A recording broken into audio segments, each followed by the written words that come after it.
Сәлеметсіздер ме? Эфирде Индепендент тәуелсіз ақпараттық агенттігінің EduLife бағдарламасы. Бүгінгі тақырып балаға да, ата-анаға да өте пайдалы деп ойлаймын. Тегін оқуға асығыңыз деп аталады. Алматыда ақылы бөлім жоқ оқу орны бар. Бұл жайлы білгіңіз келсе, біздің арнадан алыстамаңыздар. Ендеше бүгінгі бағдарламадан көретіндеріңіз.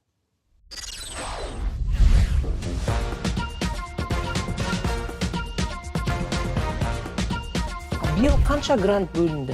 Биыл 500 грант бөлінді. Биыл комиссия басталғаннан бастап тез толып кететін мамандықтардың бірі. Тегін. Оқу тегін.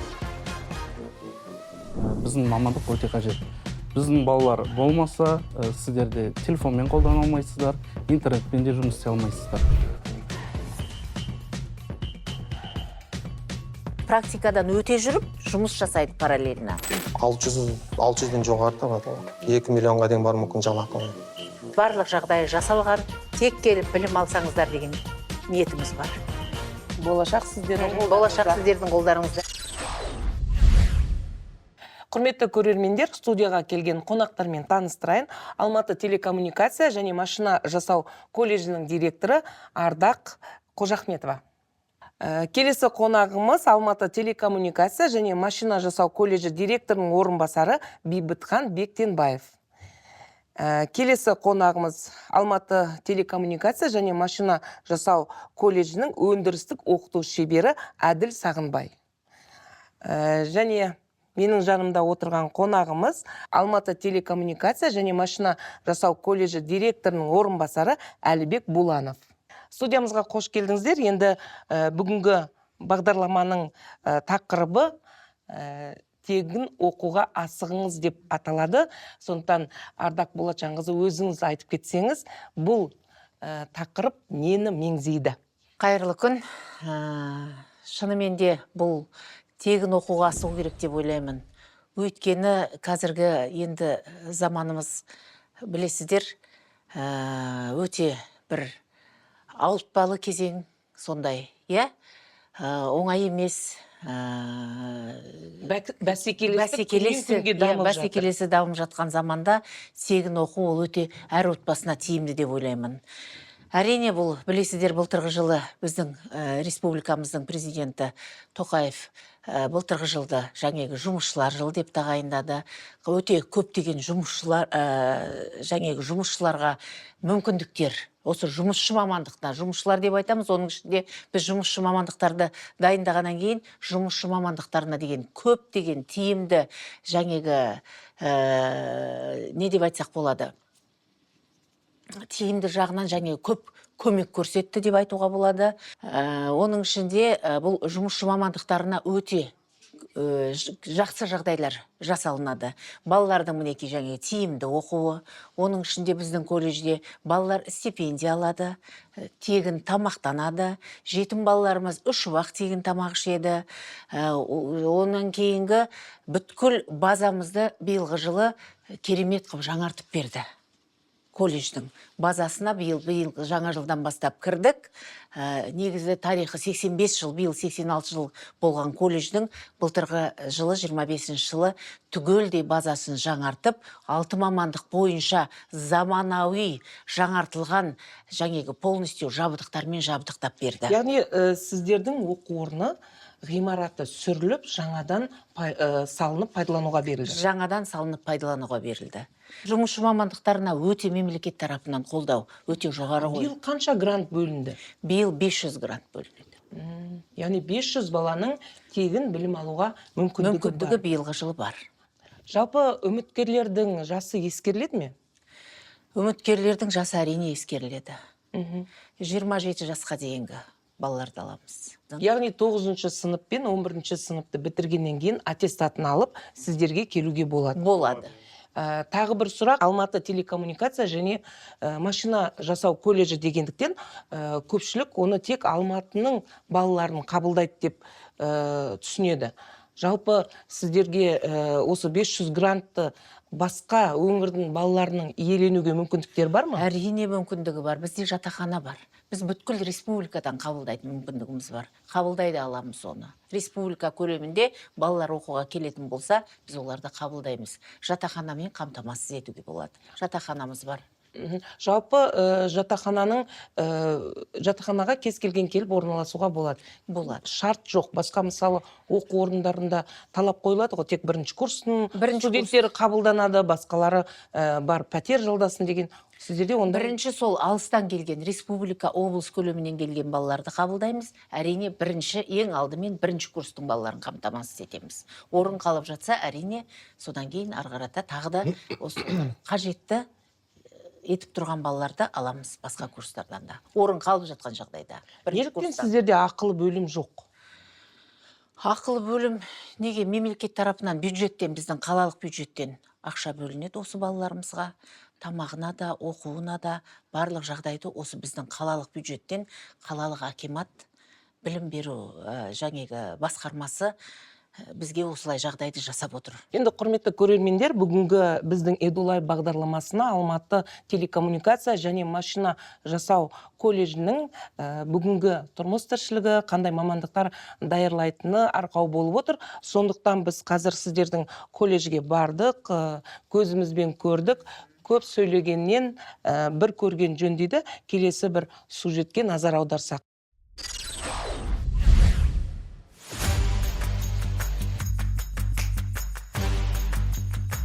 Білім алушылар осы шеберханаға үйір, себебі мұнда көлік жөндеу, дәнекерлеу, құрастыруды үйретеді. Барлық баланың арманы кәсіби шебер атану. Бізде енді жаңағы приемный комиссия басталғаннан бастап тез толып кететін мамандықтардың бірі. Бізде енді оқу тегін өкіметтік. Бұл жерде және 2 жыл оңай бірінші курстарда шеберханада болатын болса, екінші, үшінші курстарда бұлар производствоға барып, сол жерде жаңағы өздерінің тәжірибелерін шыңдайды. Елімізде Қытайда жасалған машина көп. Алматы телекоммуникация және машина жасау колледжі көрші елдің көлік шығаратын зауыттармен әріптестікті нығайтып, білім алушылары шетел тәжірибесін меңгерді. Центрлары. Енді қазіргі заманда Қытай автокөліктері кіріп жатыр. Енді Қытай автокөліктеріне де бізде жаңа Лисян центрге бардық. Көптеген центрлерге барамыз, балалар сұрайды. Осы былтырғы жылда Чанган жаңағы автокөлік завод ашылды ғой бізде. Ол жерден бізден оқушыларды сұраған, жаңағы 3-ші курста практикаға баруын, жаңағы оқуды бітіргеннен кейін сол жерге жұмысқа шақыртқан болатын. Сізді бітірген балалар ертең Қытай көлігінің емін-еркін жөндей ала ма? Жөндейді. Алматы телекоммуникация және машина жасау колледжі автомобиль көлігіне техникалық қызмет көрсету, жөндеу және пайдалану, электр жабдықтары, пошта байланысы, машина жасау технологиясы, радиотехника, электроника және телекоммуникациялар, автомобиль көлігімен тасымалдауды ұйымдастыру және қозғалысты басқару бойынша маман даярлайды. 85 жылда колледж 17 мыңнан астам ұл-қызды мамандыққа баулыды. Құрметті көрермендер, Independent тәуелсіз ақпараттық агенттігінің Edulife'ы бағдарламасын әрі қарай жалғастырамыз. Біздің арнаға тіркеліп, лайк басып, пікір жазыңыздар. Енді хабарымызды жалғастырайық. Бүгінгі бағдарлама ата-анаға да, балаға да өте пайдалы екен. Тағы да ескерткім келеді, өйткені Алматыда ақысыз білім алу мүмкіндігін пайдалануға әр баланың құқығы бар. Енді біз Бейбітхан Шәріпханұлында тыңдасақ, өйткені біз түсірілімге барған кезде өте көп ақпараттарды айттыңыз. Жалпы осы Қытай көліктерін жөндеуді меңгерген мамандардың еңбек ақысы қандай және олар қай жерлерде жұмыс істейді? Жаңа айтты, бірнеше машина құрастыратын зауыттарға жұмысқа шақырады екен. Бірақ бармайды дейді. Иә, дұрыс айтасыз. Өйткені бізде қазір өздеріңіз білесіздер, елімізде Қытай көліктері өте көп. Соған байланысты біздің бағдарламаға өзіміз осы оқу практикасына сол бағдарламаны кіргіземіз. Және сол бойынша балалар біздің бірінші курста өзіміздің базамызда практика өтеді. Екінші курстан бастап, үшінші курстан бастап өндіріске жібереміз. Енді бізде қазір үлкен Қытайдың компанияларымен келісім шарттарымыз бар колледжімізде. Бағана айтып өткендей Лисан центр, Чанган орталығы бар заводтар. Былтыр біз сол заводтармен келісімшартқа отырғанбыз.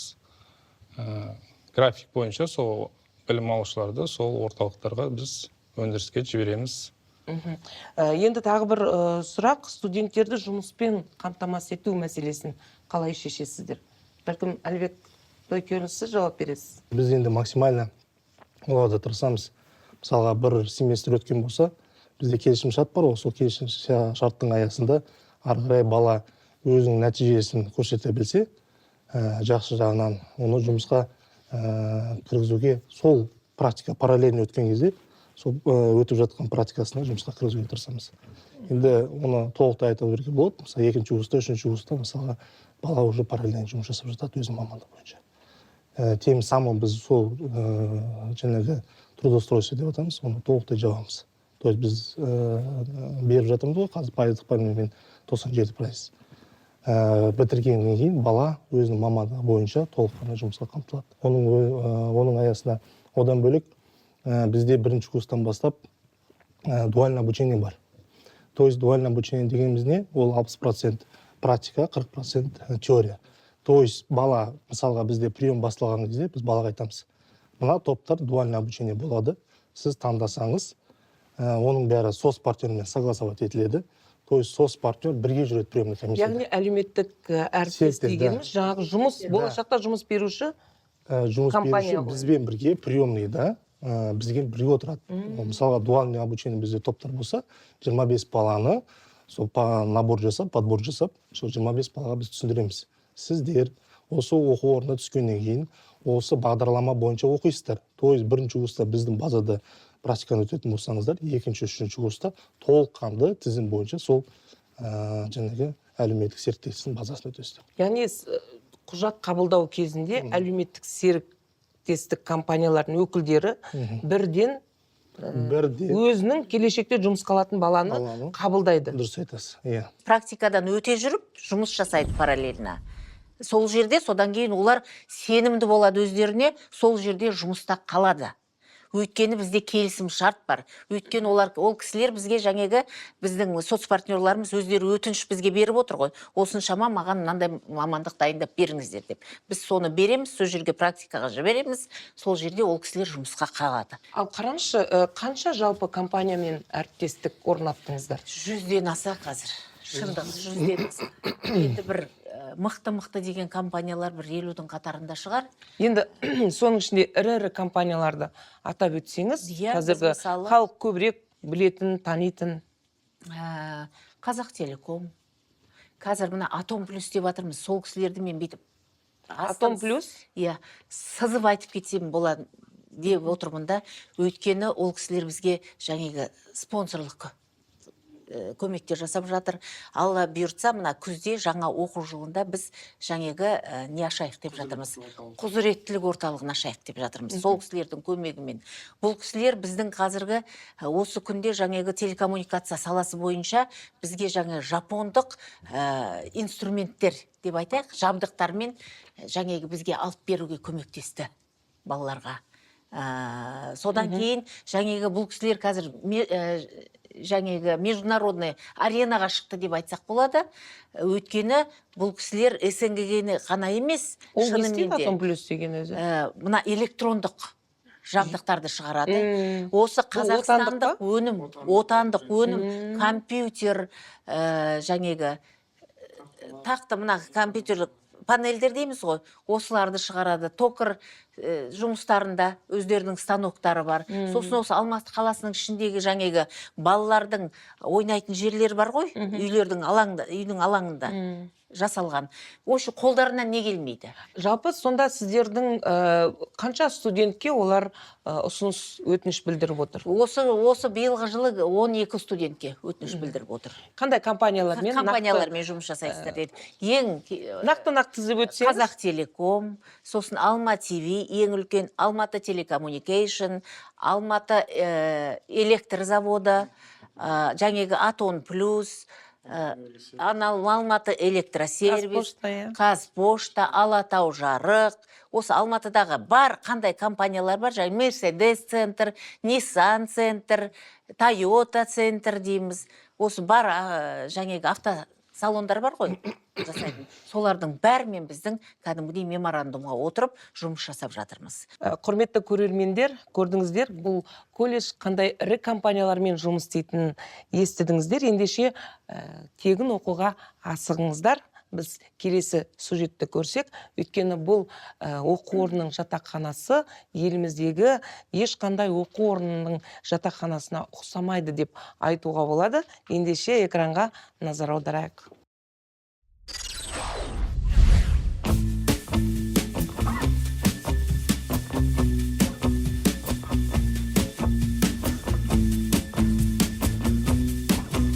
Колледжге келетін болсақ, бұл Алматы телекоммуникация және машина жасау колледжі.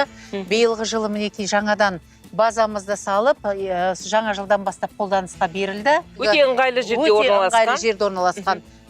Сонда өш жерде, вокзалда өш жерде, жаңағы сауда үйі, орталық осы Шолохов базары дейді Алматыда, сол базарымызда өш жерде орналасқан. Енді колледждің жағдайын өздерінің сыртынан көріп тұрсыздар, керемет. Жанымызда мінекей оқу корпусының тура қарсысында жатақхана, одан кейін жаңағы жерде асханамыз тұр. Мұндай өте сирек жағдай, өйткені мына оқу корпусы қарама-қарсы аттам жерде жатақхана, және тағы бір 10 қадам жасасаңыз, ол жерде асхана тұр.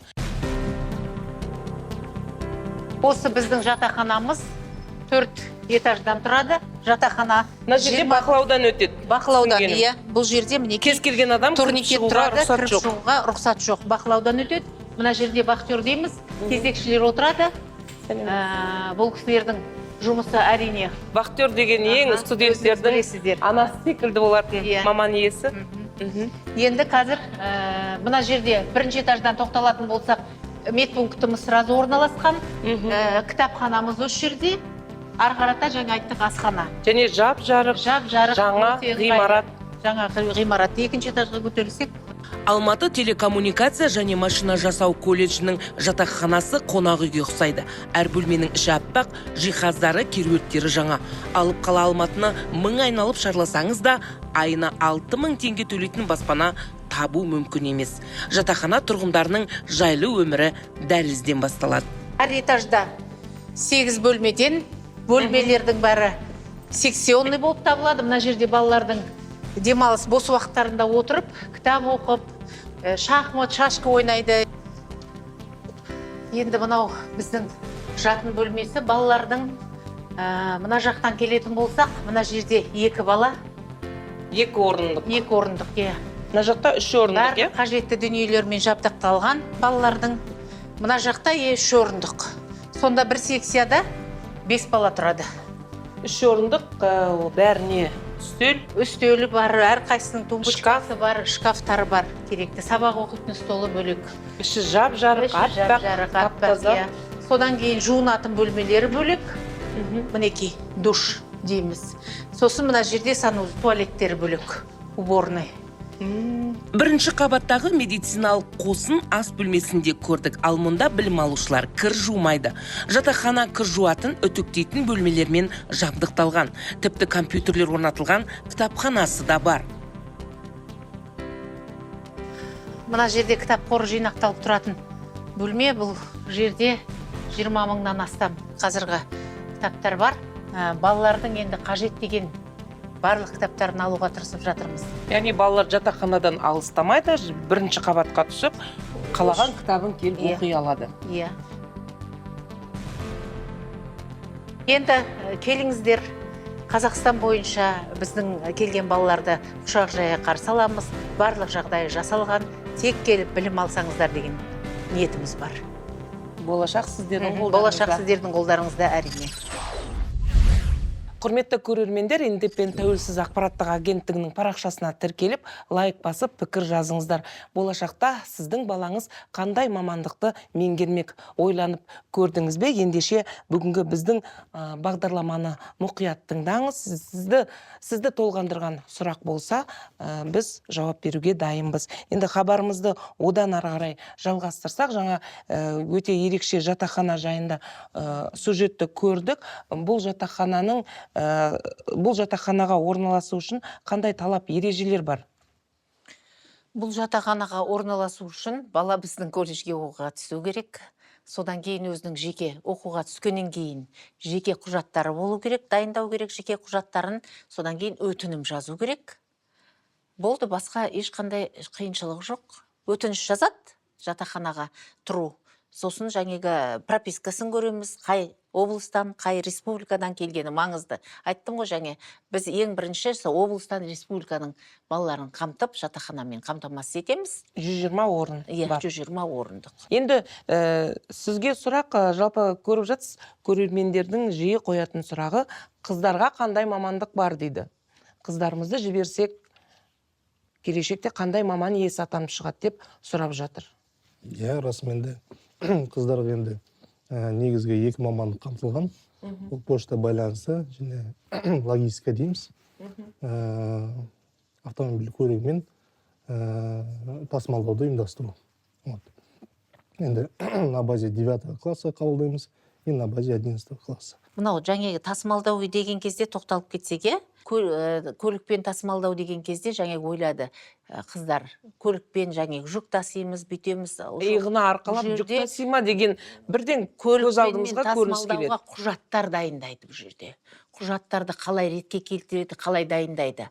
Бұл ең бастысы құжатпен жұмыс жасау болып келеді бұл жерде. Сосын жаңегі пошта байланысы дейміз, көп адамдар пошта байланысы оператор дегенді тағы да түсінбейді. Ана поштаға газет тасимыз деген сияқты қалыптасып қалғанда, олай емес. Зейнетақыны апарып береміз деген сияқты. Жоқ, бізде бұл кәдімгі екінші уровень банкі дейді ғой, банкерлердің жұмысын атқарады, төлемдерді қабылдайды. Поштада отырып жаңегі келген заттарды беріп жіберу ғана емес, бұл жерде жаңегі төлемақы.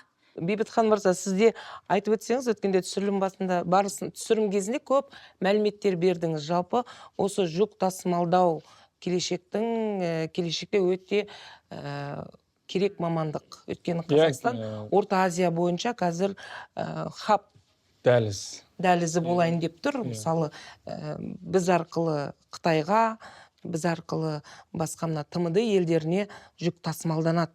Енді болашақта қазір көріп отырмыз, мамандарыңызды аяғын қолын жерге тигізбей талап кетеді деп ойлаймын да. Жалпы сіздер өздеріңіз барып көрдіңіздер ма? Сондай орталықтарға қандай жерлерде балалар жұмыс істеуге мүмкіндік алады? Бізде осы автомобиль көлігімен жүктерді тасымалдау, қозғалысты басқару мамандығы бойынша даму логистика, оңтүстік ақпараттық логистика орталықтар бар, үлкен компаниялар. Сол жерде біздің балалар бағанағы тәжірибесін өтеді өндірістік практикада, және де өндірістікті практикада өте жүріп, сол жерге жұмысқа орналасып қалады. Кеденде де жұмыс істей алады. Негізі бұл мамандық үлкен ауқымды мамандық. Кедендік бақылауда жұмыс істеуге болады, темір жол саласында да жұмыс істеуге болады, әуе көлігі саласында да жұмыс істеуге болады.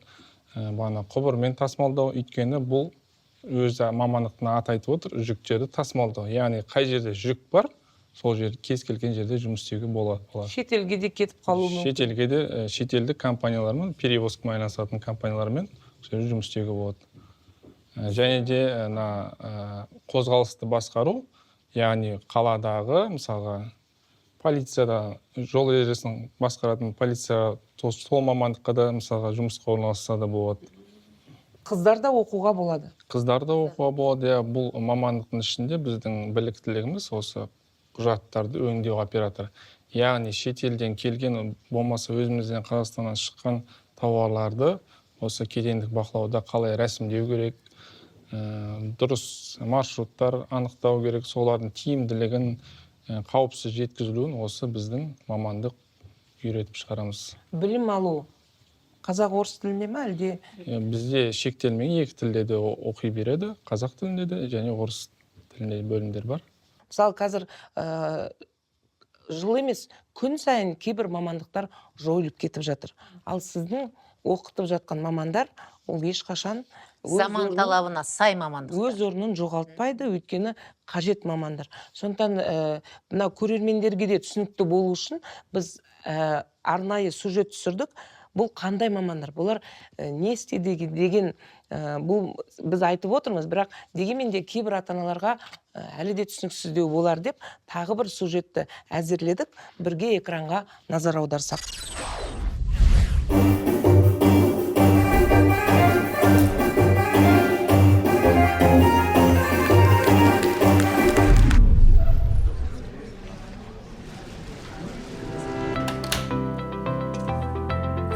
Сәлеметсіздер ме? Саламатсыз. Әділ жарық сөніп қалды. Жарыққа не болды? Қазір көрейін. О, бәрекелді, рахмет.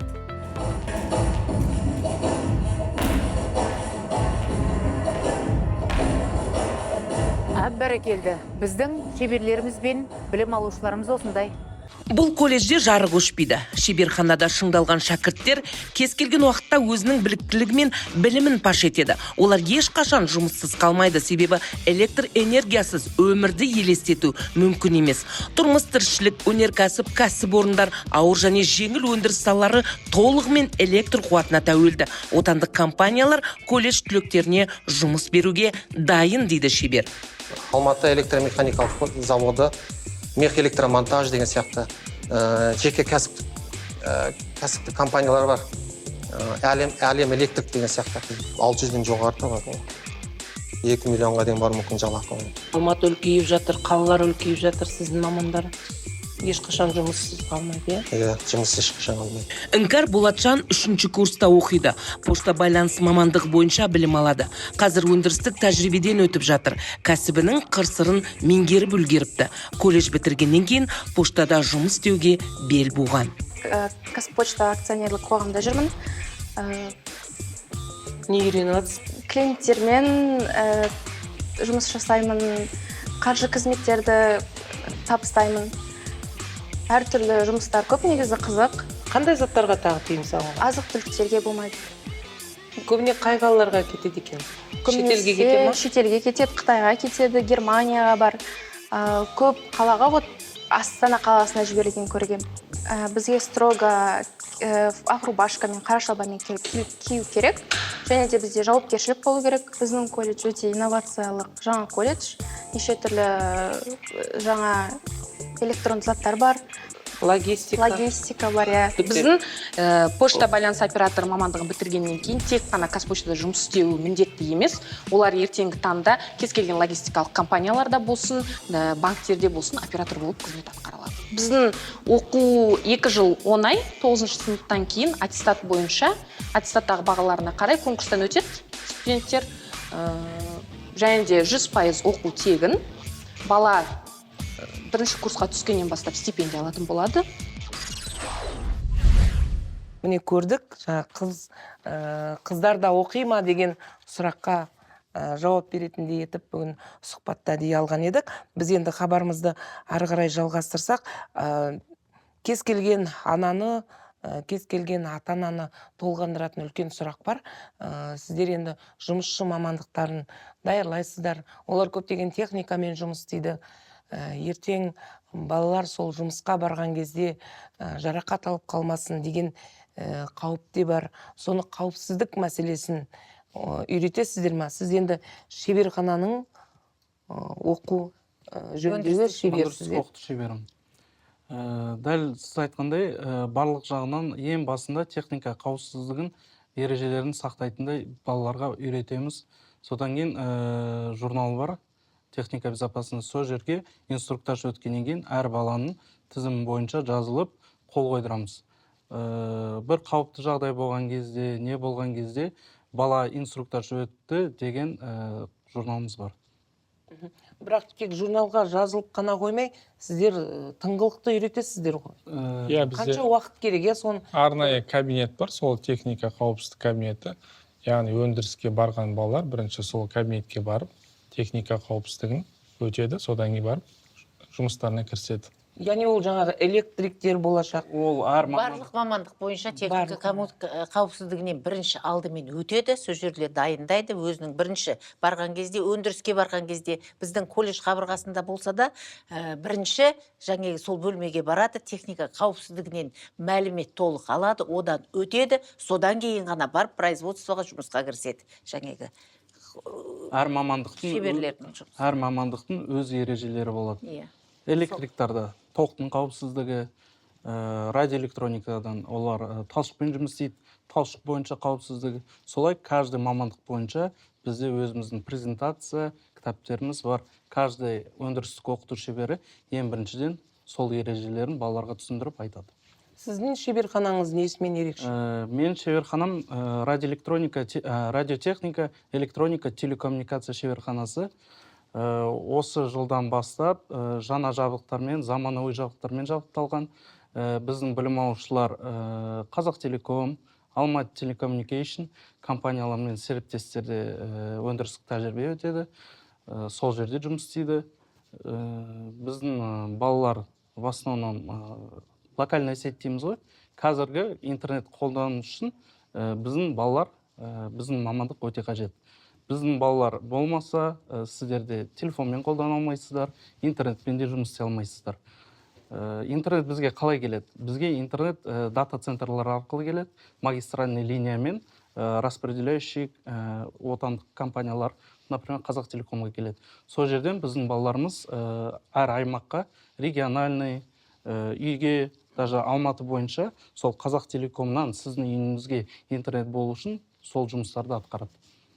Телефонмен қолданасыздар, сеть ұстау үшін специально базовый станциялар қойылады. Байқаған шығарсыздар, үйдің үстінде, ауыл аймақтарда үлкен станциялар. Онда біздің студенттер соның жабдықтармен қамтамасыз етеді, соларды обслуживать етеді. Қандай керемет. Яғни қылдай талшықтармен жұмыс істеу оңай емес деңіз. Қазір білесіздер ғой, бұрынғы Ол үшін бір талап ете ма денсаулықтың, мысалы, көз жақсы көру? Оған өзіңіз бұрынғыдай білетіндей, бұрын бізде мыс қолданылатын, қазіргі заманнан бастап талшық оптика, оптоволокно дейді, соны қолданылады. Бұрын жуандау болатын. Жуандау болғанда мыс қолданылады. Мыс арақашықтыққа, ол мыс қызады ғой. Сигнал, ол все равно мыс тоқ арқылы сигнал өткізеді. Тоқ болғаннан кейін, ол қызғаннан кейін потеря сигнала дейді ғой, сондай потеря болады. Алыс аймақтарға сигнал дұрыс жетпейді. А қазір біз оптоволокно қолданамыз. Оптоволокно дегеніміз талшық стекло. Сол арқылы световой сигнал өтеді. Арақашықтықта жақсы скорость света дейміз ғой, тура сондай жылдамдықпен ақпараттар бір қаладан басқа қалаға жеткізіледі. Сіз айтқандай, онда ешқандай ережелер қойылмайды. Талшық деген кезде, техника безопасность сақтаған кезде, очкимен, специальный перчаткалармен жұмыс істейді. Талшықтан тоқ соғуы мүмкін ба? Жоқ да. Ол мен айта кеткендей, мыста электронный сигнал дейміз ғой, ол сезілмейді. Ал мыста тоқ емес световой сигнал. Қазір қолыңызда жоқ, бірақ сіз біздің колледжімізде барып көрдіңіз ғой. Сол кезде сізге көрсеткен болар. Енді сол сюжетті көре кетейік, өйткені бұл өте кез келген адам түсіне бермейтін мамандық, сіздер айтып отқан. Өйткені өте қызық мамандық. Мынау қызық мамандық, оны түсіну үшін де сіздер секілді білімді болу керек. Мүлдем басқа әлем деп айтуға болады. Шынымен де келешектің маманы. Сіздер болмасаңыздар, интернетсіз қалатынымыз рас. Тем более әлемдік стандартта оқытып жатырмыз. Именно осы телекоммуникация саласын әлемдік стандартта оқытып жатырмыз. Ендеше сюжетті бірге көрейік. Телекоммуникация және машина жасау колледжінің тәлімгерлері Германия, Бразилия, Қытай, Оңтүстік Корея, ақш-тың білім беру және өндірістік ұйымдарында тәжірибеден өтті. Халықаралық әдіс тәсілдерді үйреніп, оқыту бағдарламаларын жетілдірді. Мақсат сапалы маман даярлау. Білім ордасының шеберханалары заманауи құрал-саймандармен жабдықталған. Мынау кішкентай аппарат қылдай оптикалық талшықтарды дәнекерлейді екен. Бізде бұл жерде серверлік шкафтың имитациясы, яғни бала деген серверлік шкафпен жұмыс істемес бұрын біз осылай имитациясын жасаймыз. Яғни жасанды желін жасап шығарамыз. Сол желіде бала жұмыс істейді да. Мыналар не өзі? Дайындап шығарады балаларын. Бұл жерде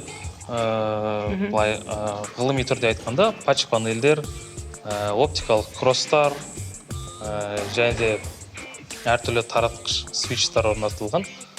Яғни бұл жерде мыс желісі де бар, оптикалық талшықты желілер де бар. Бұл жерде бала жұмыс істей отырып, қолын мақтай түседі. яғни бізде үйреніп шыққан бала жаңағындай өндіріс орындарына барғанда өздерін жақсы көрсетеді. Мынау осы арқылы интернет тарайды. Иә, интернет таратып көрсетеді. Шыны ғой, сынып кетуі мүмкін, кішкене дұрыс емес қимыл жасаған болсақ. Мынау кішкентай ғана аппараттың өзі қаншама жұмыс атқарады деңіз бе? Иә. Бұл бір құрылғының бағасы 5 миллион теңге тұрады. Ал автомобиль көлігіндегі тасымалдауды ұйымдастыру және басқару мамандығы бойынша студенттер 10 мамырда Қытайға аттанады. Жақында президент Қасым-Жомарт Тоқаев көлік логистика саласын экономиканың маңызды драйвері деп үкіметке жүк тасымалдауды арттыру туралы тапсырма берді.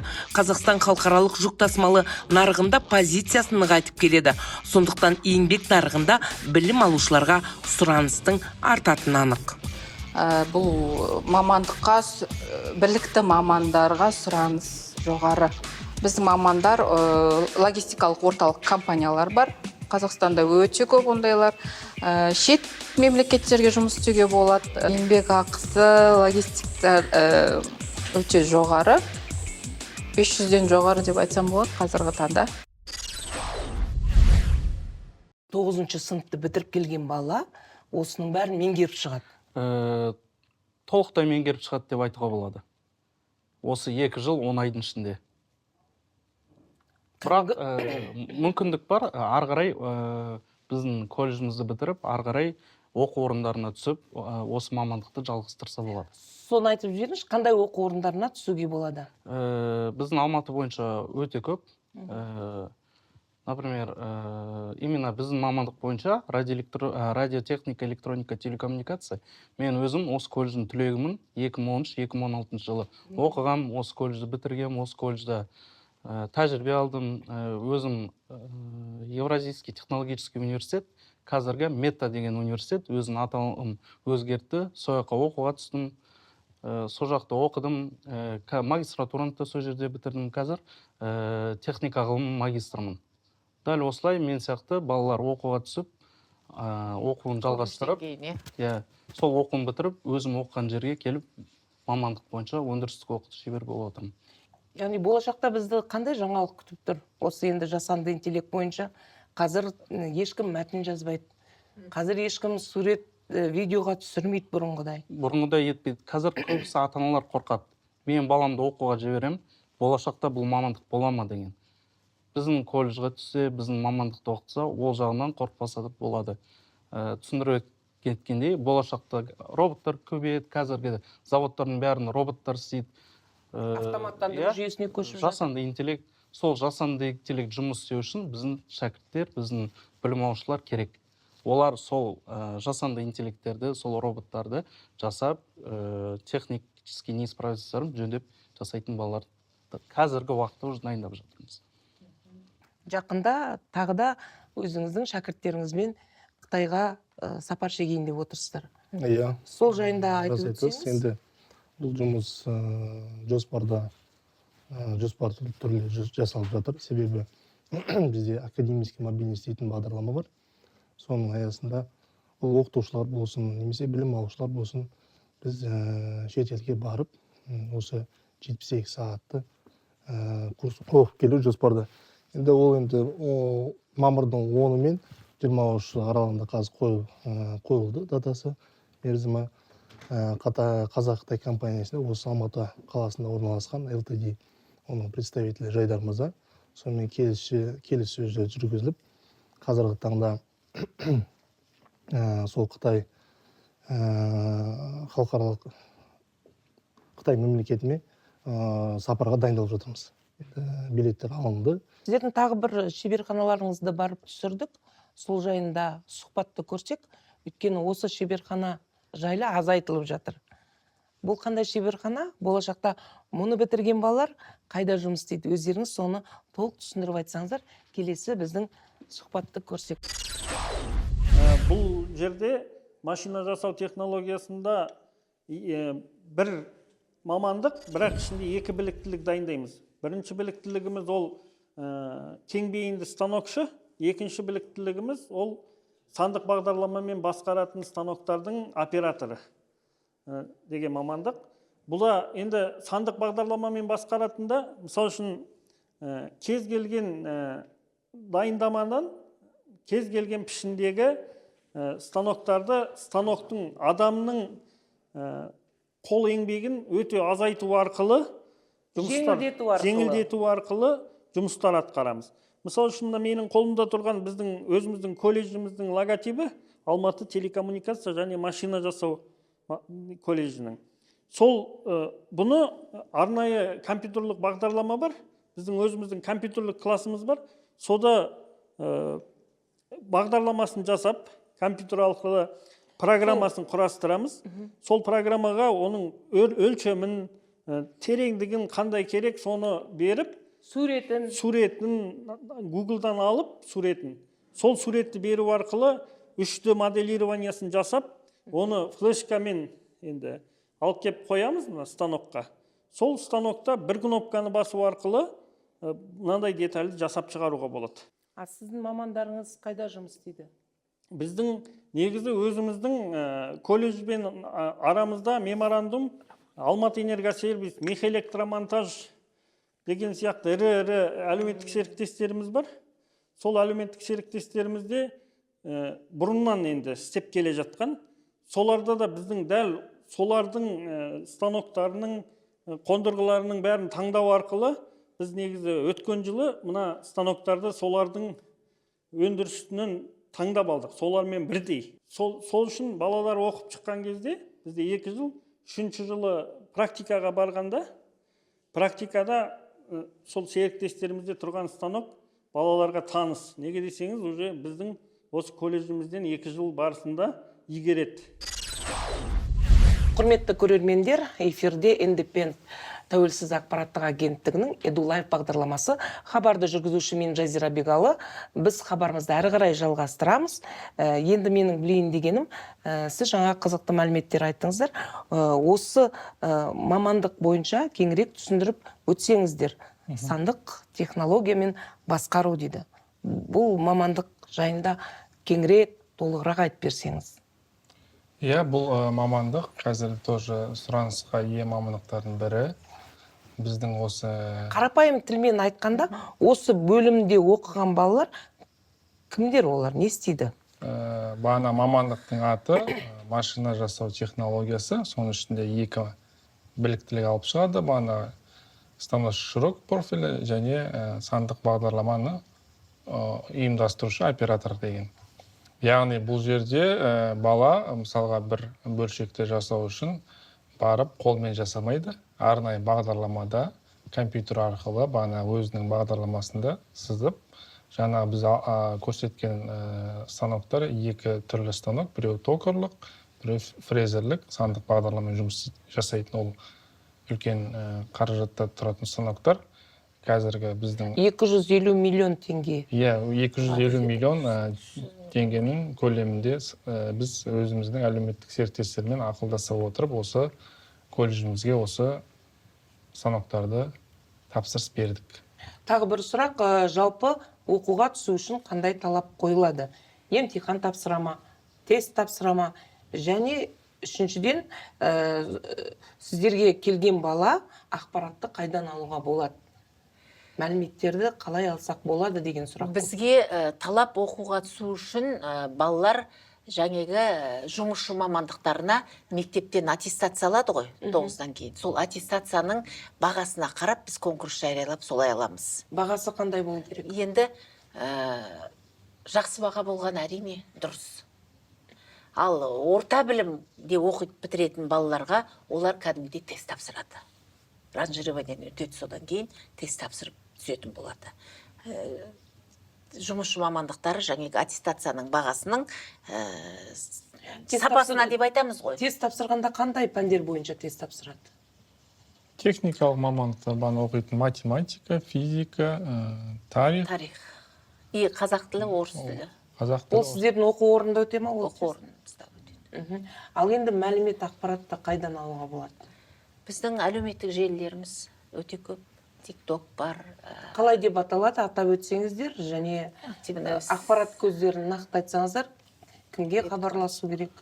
Инстаграм желіміз бар біздің Алматы Актим Алматы, сосын TikTok желіде тоже Актим Алматы деген.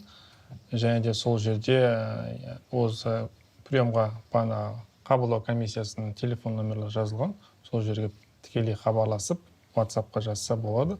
Сол жерде шақырып. Мекен жайы, оқу орны. Бәрі жазылған. Мекен жайы Алматы қаласы, осы Түрксіб ауданы, Базар Шолов деген базарымыз бар. Сол маңайда орналасқан, Заветная 41 деген көшесінде орналасқан.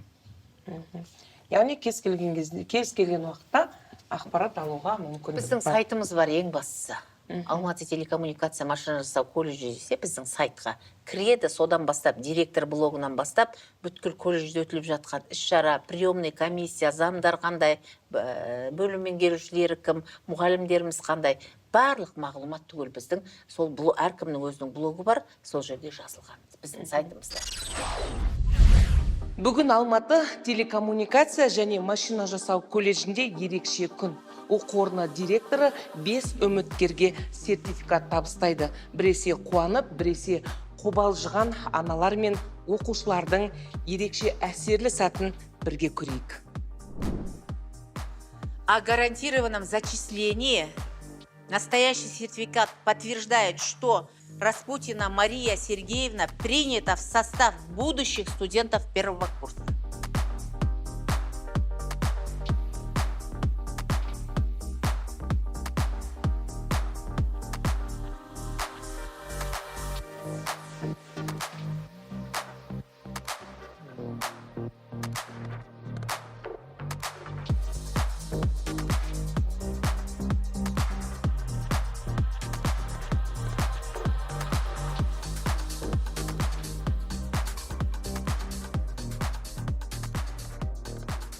Ең бірінші рахмет айтамын, что біздің жаңағы көп балалы ана ретінде бізге сертификат беріп қуантып жатыр. Соған алғысым шексіз. Иығыңыздан үлкен бір жүк. Иә, ол әрине біз үшін ол өте жаңағы үлкен көмек. Өйткені мен көп балалы отбасымын ғой. Сол үшін алғысымды айтамын. Және бұл колледжді ұлымның өзі таңдады. Өз еркімен осы колледжге барғысы келді. Мектепке жаңағы не ретінде барған осы жақтан мамандар. Сол неден таңдап, осы колледжді таңдап, осы мектепке келді. И бізге сол бірден бір қуаныштысы бізге сертификат сыйлағаны. Соған алғыс айтамын көп-көп. Жеке басындағы жағдайларына байланысты, статусына байланысты ата-аналарға өте үлкен және осы болашақ студенттерге мүмкіндіктер жасап отыр екен. Соған жүрек жарды, лебізімді қалай жеткізетінін білмей тұрмын. Бүгіннен бастап Нұрбол осы колледждің студенті деп айтсам болады. Енді ерекше күн болып тұр. Қазір қолымдағы міне ұстап отырған сертификатымызды өз қолынан, колледж директорының қолынан алып, қуанышымда шек жоқ. Болашақта барлық осы келіп отырған студенттерге және болашақ мамандықты таңдауда қателеспес екен деймін, және балаңыздың жүрек қалауын міндетті түрде ата-ана тыңдау керексіз. Бүгінгі күнге ерекше құрметпен рахмет айтқым келеді. Сіздерге рахмет. Алғысым шексіз. Бүгін енді міне Алматы телекоммуникация машина жасау колледжінде білім алушыларды қабылдау басталып кетті деп айтсақ болады.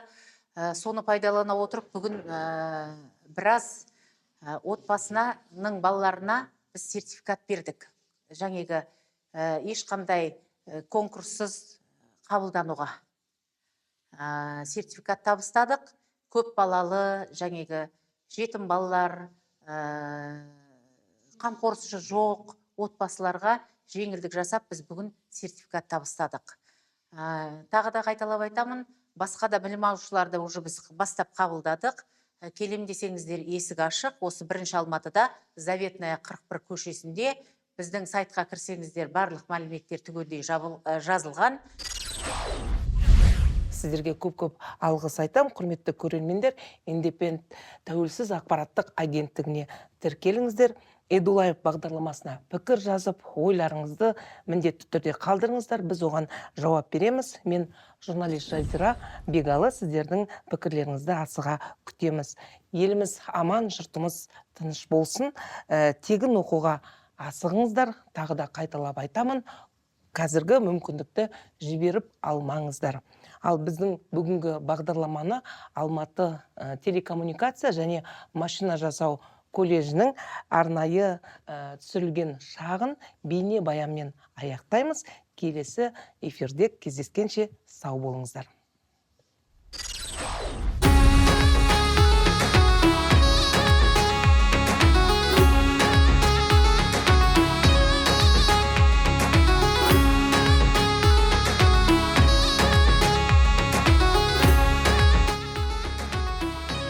Сәлеметсіздер ма? Саламатсыз ба? Бектияр, интернет жұмыс жасамай қалды. Жоқ, қарап көрейін қазір. Все, интернет қосылды апай. Бәрекелді, жұмыс жасады интернет. Біздің қолымыздан бәрі келеді. Рахмет.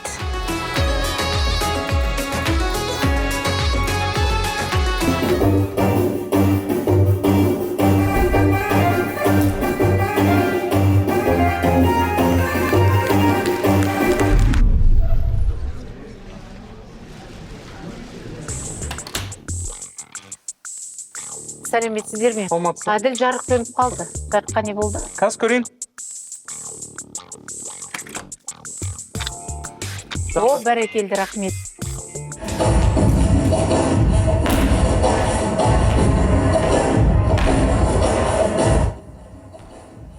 Бәрекелді. Біздің шеберлеріміз бен білім алушыларымыз осындай.